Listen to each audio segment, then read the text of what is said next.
ರಾಜ್ಯ BJP ಕಚೇರಿಗೂ ತಟ್ಟಿದ gas ಅಭಾವದ ಬಿಸಿ. Commercial cylinder ಸಿಗದೆ BJP ಕಚೇರಿ ಪರದಾಟ. ರಾಜ್ಯ ಬಿಜೆಪಿ ಕಚೇರಿಗೂ ತಟ್ಟಿದ ಗ್ಯಾಸ್ ಅಭಾವದ ಬಿಸಿ. ಕಮರ್ಷಿಯಲ್ ಸಿಲಿಂಡರ್ ಸಿಗದೆ ಬಿಜೆಪಿ ಕಚೇರಿಯಲ್ಲಿ ಪರದಾಟ. ಕೊನೆಗೂ ಸೌದೆ ಒಲೆ ಮೊರೆ ಹೋದ ರಾಜ್ಯ ಬಿಜೆಪಿ ಘಟಕ. ನಿನ್ನೆಯಿಂದ ಸೌದೆ ಒಲೆಯಲ್ಲಿ ಅಡುಗೆ ಮಾಡ್ತಿರೋ ಸಿಬ್ಬಂದಿ. ಒಂದ್ ಕಡೆ ಗ್ಯಾಸ್ ಅಭಾವವಿಲ್ಲ ಅಂತಿದೆ ಕೇಂದ್ರ ಬಿಜೆಪಿ ಸರ್ಕಾರ, ಆದ್ರೆ ಇತ್ತ ಬಿಜೆಪಿ ಕಚೇರಿಗೂ ಲಭ್ಯ ಇಲ್ಲ ಗ್ಯಾಸ್ ಸಿಲಿಂಡರ್. ನಿನ್ನೆಯಿಂದ ಸೌದೆ ಒಲೆಯಲ್ಲಿ ಅಡುಗೆ ಮಾಡಬೇಕಾದ ಪರಿಸ್ಥಿತಿ ನಿರ್ಮಾಣವಾಗಿದೆ. ವಿದ್ಯುತ್ ಬಯೋ ಒಲೆ ಮೂಲಕ ಬಿಜೆಪಿ ಕಚೇರಿಯಲ್ಲಿ ಅಡುಗೆ.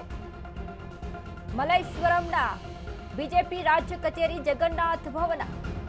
ಬಿಜೆಪಿ ರಾಜ್ಯ ಕಚೇರಿಗೂ ತಟ್ಟಿದ ಕೊಲ್ಲಿ ಯುದ್ಧದ ಎಫೆಕ್ಟ್. ಇದೇನಾ ಅಚ್ಚೇ ದಿನ ಎಂದು ನೋಡುಗರ ವ್ಯಂಗ್ಯ ಟೀಕೆ.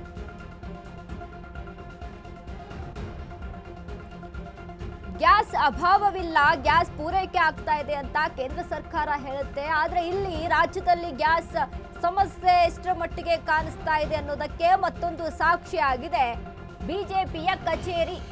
ನಿನ್ನೆಯಿಂದ ಸೌದೆ ಒಲೆಯಲ್ಲಿ ಅಡುಗೆ ಮಾಡ್ತಾ ಇದ್ದಾರೆ ಬಿಜೆಪಿ ಕಚೇರಿಯಲ್ಲಿ. ಒಂದು ಕಡೆ ಗ್ಯಾಸ್ ಅಭಾವವಿಲ್ಲ ಅಂತ ಕೇಂದ್ರ ಬಿಜೆಪಿ ಸರ್ಕಾರ ಹೇಳುತ್ತೆ, ಆದ್ರೆ ಇತ್ತ ಬಿಜೆಪಿ ಕಚೇರಿಗೂ ಲಭ್ಯ ಇಲ್ಲ ಗ್ಯಾಸ್ ಸಿಲಿಂಡರ್ಗಳು. ಸೌದೆ ಒಲೆಯಲ್ಲಿ ಅಡುಗೆ ಮಾಡಬೇಕಾದ ಪರಿಸ್ಥಿತಿ ಬಂದಿದೆ ನೋಡಿ. ವಿದ್ಯುತ್ ಬಯೋ ಒಲೆ ಮೂಲಕ ಬಿಜೆಪಿ ಕಚೇರಿಯಲ್ಲಿ ಅಡುಗೆ ಮಾಡಲಾಗ್ತಾ ಇದೆ. ಇದನ್ನ ನೋಡಿ ಮಲ್ಲೇಶ್ವರಂನಲ್ಲಿರೋ ಬಿಜೆಪಿ ರಾಜ್ಯ ಕಚೇರಿ ಜಗನ್ನಾಥ ಭವನ. ಬಿಜೆಪಿ ರಾಜ್ಯ ಕಚೇರಿಗೂ ತಟ್ಟಿದ ಕೊಲ್ಲಿ ಯುದ್ಧದ ಎಫೆಕ್ಟ್. ಅಚ್ಚೇ ದಿನ ಅಂದ್ರೆ ಇದೇನಾ ಅಂತ ನೋಡುಗರು ವ್ಯಂಗ್ಯ ಮಾಡ್ತಾ ಇದ್ದಾರೆ. ಮತ್ತಷ್ಟು ವಿರೋಧ ಪಕ್ಷಕ್ಕೆ ಆಹಾರ ಆಗಿರುವಂತ ಸಿಚುವೇಶನ್ ಇದು. ಸೌದೆ ಒಲೆಯಲ್ಲಿ ಅಡಿಗೆ ಮಾಡ್ತಾ ಇದ್ದಾರೆ ಬಿಜೆಪಿ ಕಚೇರಿಯಲ್ಲಿ. ಮಲ್ಲೇಶ್ವರಂನಲ್ಲಿರುವಂತಹ ಬಿಜೆಪಿ ಕಚೇರಿಯಲ್ಲಿ ನಾವು ಗಮನಿಸ್ತಾ ಇರುವಂತದ್ದು. ಗ್ಯಾಸ್ ಅಭಾವ ಇಲ್ಲ, ಗ್ಯಾಸ್ ಕೊರತೆ ಇಲ್ಲ, ಗ್ಯಾಸ್ಗಳ ಪೂರೈಕೆ ಸರಿಯಾಗಿ ಆಗ್ತಾ ಇದೆ. ನಮ್ಮ ದೇಶಕ್ಕೆ ಗ್ಯಾಸ್ಗಳ ಸಿಲಿಂಡರ್ ವ್ಯವಸ್ಥೆ ಸರಿಯಾಗಿ ಪೂರೈಕೆ ಆಗ್ತಾ ಇದೆ, ಅನಿಲ ಸರಿಯಾದ ರೀತಿಯಲ್ಲಿ ಬರ್ತಾ ಇದೆ ಅಂತ ಕೇಂದ್ರ ಸರ್ಕಾರ ಹೇಳುತ್ತೆ. ಬಟ್ ಇಲ್ಲಿ ಈ ರೀತಿಯಾದಂಥ ಸಮಸ್ಯೆ ಆಗ್ತಾ ಇದೆ ಅಂತ ಜನ ಟೀಕೆ ವ್ಯಂಗ್ಯವನ್ನ ಮಾಡ್ತಾ ಇದ್ದಾರೆ. ಲಿಮಿಟೇಷನ್ ಇರುವಂತದ್ದು ಗ್ಯಾಸ್ಗಳ ಬಳಕೆ ವಿಚಾರಕ್ಕೆ ಸಂಬಂಧಪಟ್ಟಂತೆ.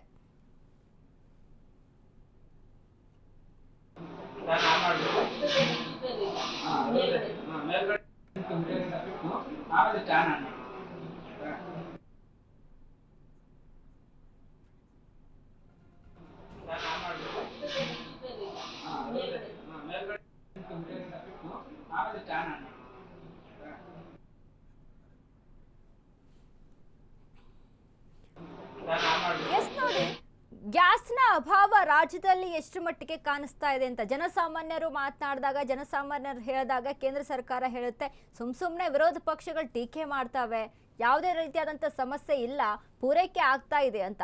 ಇಲ್ಲಿ ಇನ್ನೊಂದು ಬಿಜೆಪಿ ಕಚೇರಿಗೆ ಲಭ್ಯವಾಗುವಂಥ ಸಿಲಿಂಡರ್ ಕಮರ್ಷಿಯಲ್ ಸಿಲಿಂಡರ್ಗಳು. ಸೊ ಹಾಗಾಗಿ ಎಷ್ಟರ ಮಟ್ಟಿಗೆ ಅವಶ್ಯಕತೆ ಬೀಳುತ್ತೆ. ಈಗ 50% ಲಭ್ಯವಿದ್ದಂಥ ಗ್ಯಾಸನ್ನು ಇದೀಗ 70%ಗೆ ಏರಿಕೆ ಮಾಡಿದ್ದಾರೆ. ಯಾಕಂದರೆ ಏನು ಹಾರ್ಮುಜ್ ಜಲಸಂಧಿಯಿಂದ ಭಾರತ ದೇಶಕ್ಕೆ ಆಮದು ಆಗ್ತಾ ಇದೆ ಅನ್ನುವಂಥ ವಿಚಾರಕ್ಕೆ ಸಂಬಂಧಪಟ್ಟಂತೆ ಈಗಾಗಲೇ ಒಂದು 4-5 ಹಡಗುಗಳು ಭಾರತ ದೇಶಕ್ಕೆ ಬಂದಿದೆ ಅನ್ನುವಂಥ ಇನ್ಫಾರ್ಮೇಷನ್ ಇರುವಂಥದ್ದು. ಸೊ ಆ ಒಂದು ನಿಟ್ಟಿನಲ್ಲಿ ಕಮರ್ಷಿಯಲ್ ಪೂರೈಕೆಯನ್ನು 70%ಗೆ ಏರಿಕೆ ಮಾಡಿದ್ದಾರೆ ಅಂತ. ಬಟ್ ಇಲ್ಲಿ ಯಾಕೆ ಕೊರತೆ ಆಗ್ತಾ ಇದೆ ಅನ್ನುವಂಥದ್ದು ಪ್ರಶ್ನೆ ಮತ್ತೊಂದು ಕಡೆ ಬರುತ್ತೆ. ಅಂದರೆ ಎಷ್ಟರ ಮಟ್ಟಿಗೆ ಬಳಕೆ ಮಾಡ್ಬೋದು, ಕಮರ್ಷಿಯಲ್ ಆಗಿ ಕೂಡ ಎಷ್ಟು ಮಟ್ಟಿಗೆ ಬಳಕೆ ಮಾಡಬೇಕಾಗುತ್ತೆ, ಈ ಕಚೇರಿಗೆ ಎಷ್ಟು ಮಟ್ಟಿಗೆ ಬೇಕಾಗಿತ್ತು ಅನ್ನುವಂಥದ್ದು ಕೂಡ ಇಲ್ಲಿ ಪ್ರಶ್ನೆ ಆಗುತ್ತೆ. ಇನ್ನು ಅದ್ರ ಜೊತೆಗೆ ಕೆಲವೊಂದು ಬೆಂಗಳೂರಿನ ಸಿಟಿಗಳಲ್ಲಿ ಆಗಿರ್ಬೋದು, ನಾವು ಗಮನಿಸ್ತೀವಿ ನೋಡಿದಾಗ ಬೆಂಗಳೂರು ಸಿಟಿಯಲ್ಲೂ ಸಹಿತ ಎಷ್ಟೋ ಹೋಟೆಲ್ಗಳಿಗೂ ಕೂಡ ಸಾಮಾನ್ಯವಾಗಿ ಯಥಾ ರೀತಿಯಲ್ಲಿ ನಡೀತಾ ಇದೆ. ಹಾಗಾದರೆ ಅಲ್ಲಿ ಹೇಗೆ ಗ್ಯಾಸ್ಗಳ ಪೂರೈಕೆ ಆಗ್ತಾ ಇದೆ ಅದನ್ನ ಗಮನಿಸಬೇಕಾಗುತ್ತೆ. ಮತ್ತೊಂದು ಕಡೆ ಜನಗಳು ಕ್ಯೂ ನಿಂತು ನಮ್ಮ ಮನೆಗೆ ಗ್ಯಾಸ್ಗಳು ಪೂರೈಕೆ ಆಗ್ತಾ ಇಲ್ಲ ಅಂತ ಹೇಳುತ್ತೆ. ಬಟ್ ಯಾಕೆ ಅಲ್ಲಿ ಆಗ್ತಾ ಇಲ್ಲ ಅನ್ನುವಂಥದ್ದು.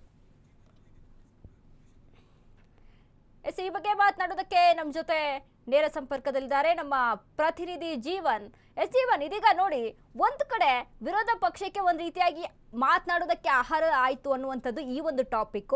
ಮತ್ತೊಂದು ಕಡೆ ಕೇಂದ್ರ ಸರ್ಕಾರ ಹೇಳುತ್ತೆ ಗ್ಯಾಸ್ಗಳ ಪೂರೈಕೆ ಆಗ್ತಾ ಇದೆ ಯಥಾತಿ ಸ್ಥಿತಿಯಲ್ಲಿ ಅಂತ.